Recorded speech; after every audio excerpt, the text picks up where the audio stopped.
Hi, this is Roger with Agland Co-op, and today is July 11, and I was looking at some volunteer corn and some soybeans in a soybean field, a couple fields, and I was looking for the rootworms, the actual larvae, the worms, not the adults that we'll see in a couple weeks on our silk.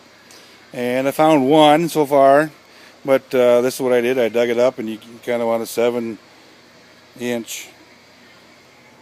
by 7-inch by 7-inch cube with the roots intact. That way you keep the roots that big a thing. And one way to do it is to pick it up and put it in a bucket of water. Another way is to wash it off into a bucket, wash the dirt off. Another one is dumping the dirt on white paper and then searching through it for insects. But this is the way I did it. And there's also another cup thing with where they take the plant and let it dry out, and they drop into the cup with water in when the plant gets too wet. But this is what I did today with the bucket, and he just jumped off. But that's what I found. That's how big he is. He's maybe a half an inch.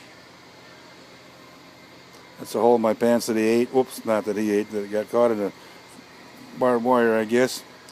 But see if we climb back up here. He sure climbs off in a hurry. But that's what I found, and doing it, I'd recommend not the black bucket. The white bucket was much easier to find him in.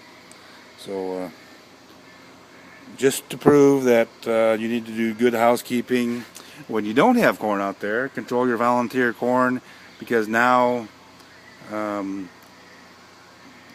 they hatched from last year. The adults laid the eggs, and they found corn to live in. If there was all soybeans, they wouldn't have found any corn to live in, and this guy would have been dead. He would have starved to death. And maybe when the adults do come out, they'll be looking at this volunteer corn again to lay some more eggs and start a new generation. So that's how it can usually skip. So if you keep it cleaner, the field clean of the volunteer corn, that's going to go a long ways toward rootworm control. But we do have other products. But once we find a rootworm like this, the only thing to do is to spray an insecticide and cultivate. How many of you have a cultivator sitting in your trees? So that's your alternatives this stage of the game. So the best thing is prevent it with your